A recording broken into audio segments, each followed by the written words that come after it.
We're going to start with Jordon Peterson. Jordon Peterson, some of you may know him from back in the day, took a lot of flack back in the day for sounding the alarm on Bill C-16, which would lead to compelled speech for gender identity and gender expression being amended into the criminal code for, among other reasons, aggravating factors in hate crimes.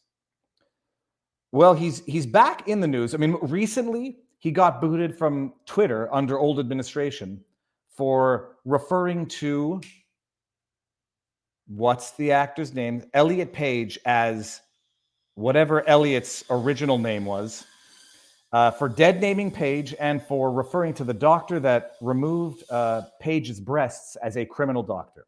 Got booted, said, I'll die before I delete that tweet and you guys can meet me and I'll see you from heaven in hell. He's in trouble again in Canada because we're going to get to it. In communist Canada, the media holds citizens accountable to the government and not the government accountable to the citizens. Let me pull up the article. The campaign to re-educate Jordon Peterson. Wall Street Journal opinion. The campaign to re-elect Jordon Peterson, you're going to find out what happened here. For speaking his mind, the psychologist could lose his license. I do wonder to what extent Jordon Peterson even uses his license anymore. I doubt he does, and might keep it as an act of defiance, as I am, currently doing with my law license, because I don't really have that many active files, and maybe one day I'll want to return to the practice. You would think Canadians had learned by now not to tell Jordon Peterson what to do. The psychology professor became an internet sensation in 2016 after arguing that Canadian legislation amounted to compelled speech and gender pronouns. Now the College of Psychologists of Ontario is demanding that Peterson acknowledged he, quote, lacked professionalism in public statements and undergo a coaching program of remedial education. I was thinking of this the other day, by the way. Let me just pull this out for 1 second and we're going to come back to it. I was thinking of this the other day where was I?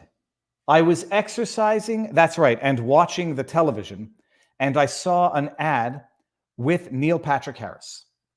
And I'm like, this is an ad for not DoorDash, but one of those food delivery things. I'm like, do people know who Neil Patrick Harris is? Like, yeah, he's in How I Met Your Mother.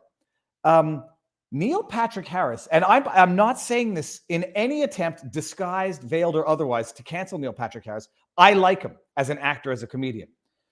Neil Patrick Harris has been involved in some of the most foul, offensive comedy acting imaginable.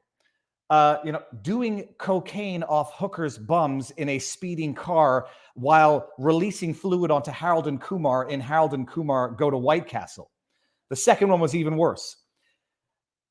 Edgy, offensive, nasty comedy. And now he's out there doing family commercials for, sweet granny and mom and pop's products. And I'm thinking, like, do they not know of his acting history? Do they not know of his comedic history? I suspect they do. And I suspect they don't care because one draws a distinction between acting and, I guess, sponsorships at large. But imagine thinking like, okay, you could do cocaine off a hooker's bum while driving, speeding, and then releasing bodily fluids onto ongoers. That's cool, but if you make some edgy tweets that people don't like, you should, not in the context of your practice, you should lose your license or submit to re-education. It has nothing to do with the substance of the thought. It has to do with the identity and political orientation of the interlocutor or the speaker. And that's what weaponizing ideology, and speech and thought itself means. Jordon Peterson said things that people don't like. He was not out there calling for violence. He was never out there promoting crimes, committing crimes, or even harassing in the broadest of senses. He's a man, an educated man speaking his mind, unabashedly. And oh no. You can't say that Elliot Page, she committed a sin by being proud of her decisions. You can't call doctors who according to some people's legitimate beliefs, mutilated, otherwise healthy body parts. Of an adult, I'm prepared to let adults do what they want. There are those who believe that do no harm applies to a doctor's even when the adult says do harm to me. But okay. But no, calling the doctor criminal. Oh, let's go after his license because that's how it works, right? When you want to punish someone, you go after their job, you go after their remuneration, you go after their license, you go after their public persona, you go after their very existence. It's a form of public execution, and people should appreciate that. The College of Psychologists, the governing body in Ontario, appointed an investigator. They have nothing better to do, by the way. You don't have actual psychologists actually committing malpractice during their actual practice. No, this is what you got to go after: social media comments. To examine complaints about Mr. Peterson's comments on Twitter and the popular Joe Rogan podcast. On November 22nd, the college's panel released a decision. Per images provided by Mr. Peterson, the panel ruled the comments at issue appear to undermine the public trust in the profession as a whole, according to whom, and raise questions about your ability to carry out your responsibilities as a psychologist, according to whom.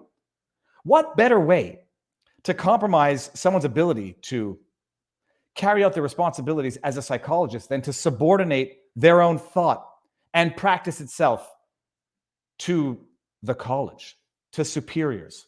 What are these comments? Calling Elliot Page the transgender actor by his former name, Ellen. Oh my goodness. And the pronoun her. Can you imagine the absolute insanity of this? When you want to refer to Page as the actress who played a pregnant young person in Juno, you've got to say Elliot Page in his acting career played a pregnant woman. It's preposterous.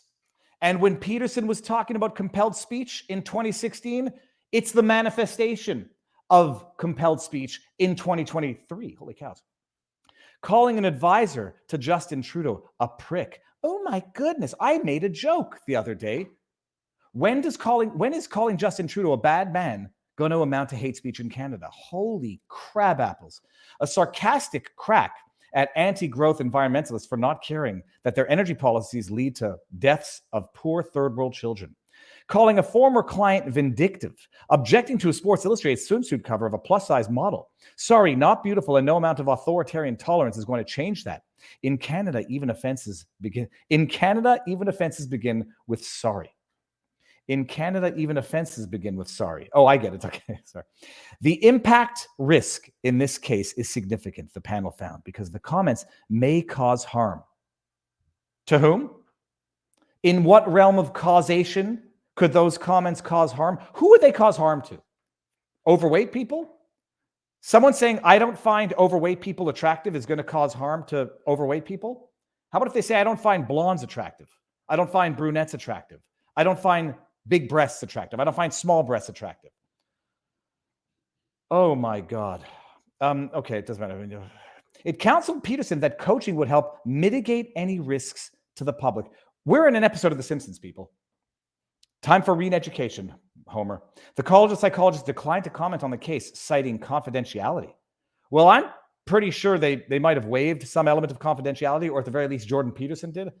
Peterson responded sensibly. Who exactly was harmed? How, when, to what degree, and how was the harm measured? He says there have been about a dozen formal complaints since 2017, each one demanding a formal reply. One complainant cited Mr. Peterson. I get so nervous that I'm actually not on this. I am, okay. Cited Mr. Peterson's Twitter response to a critic worried about overpopulation. You're free to leave at any point, Mr. Peterson thinks. The investigations aren't about mitigating harm, but preventing free expression, and that the process is the punishment as it is. Giving online detractors an effective way to badger him. Well, he's not wrong. Professional bodies are supposed to ensure that practitioners are competent, not enforce political orthodoxies or act as language police outside of the office. Who is this? Writing for this is the Wall Street Journal, not the Washington Compost. Sorry. For a second there, I thought I might have to reassess my assessment of the Washington Compost. Law Society of Ontario had pushed back a mandatory diversity pledge for all lawyers until a members' revolt. Oh, sorry, this is actually interesting. But that's the trend in Western Medical Association and beyond. The Law Society of Ontario had pushed a mandatory diversity pledge for all lawyers until a members' revolt took over the board and nixed the pledge in 2019. I remember that because my brother, Lion Advocacy on Twitter, was outraged by that, as were we all, or I should say anyone with half a brain. At the time, the Ontario lawyer objected to the ever-expanding mission to socially engineer the profession. Sounds like an issue of id, ego, and superego. You could ask a psychologist about it. Let me bring something up here, actually. Viva Fry, Twitter, bar complaint, Trudeau.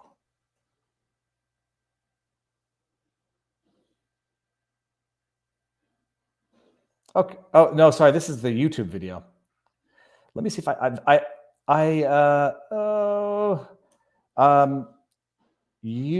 was euthanasia. How do you spell it? Like that. Okay. I'm sure I'll be able to find it. That's YouTube.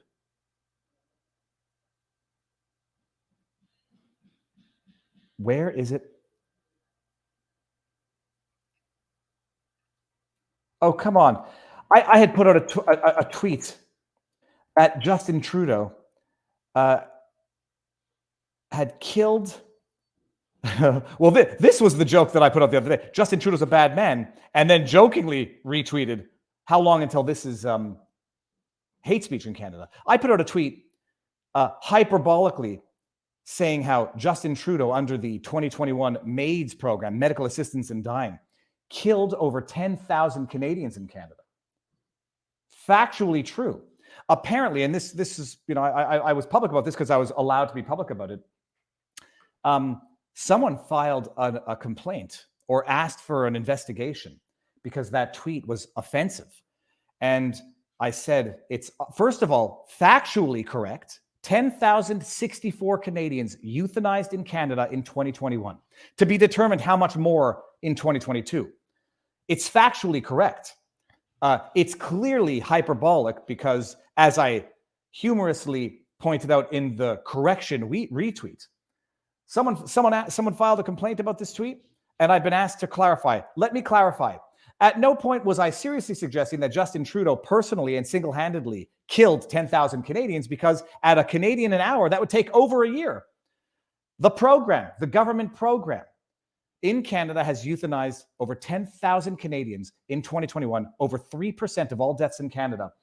But people think, when they don't like what you say on a social media platform, not in the context of exercising your profession, that what better way to punish you, punish your wrongthink, than to go after your license. Now Jordon Peterson is being... all you have to do, Jordon, they just go up in your brain and they pull out a little piece of it. I mean, that's what Mo said on The Simpsons, right? On that Treehouse of Horror episode, when they all had to get lobotomies. Homer had to go back to the re-education. He says, "Oh, it's really not that bad. And they let you keep a little piece of it." Oh, that was Mo. See if I can pull that clip up. If anybody actually can find the tweet and the correction, because I had it as my pinned tweet for a while to satisfy the complaint, who wanted clarification and correction. Yes, Justin Trudeau did not go around and administer medical assistance in dying to 10,064 Canadians. It was only his administration which passed a law allowing for it that it happened. Much like, no dictator in history ever goes around and single-handedly carries out the atrocities.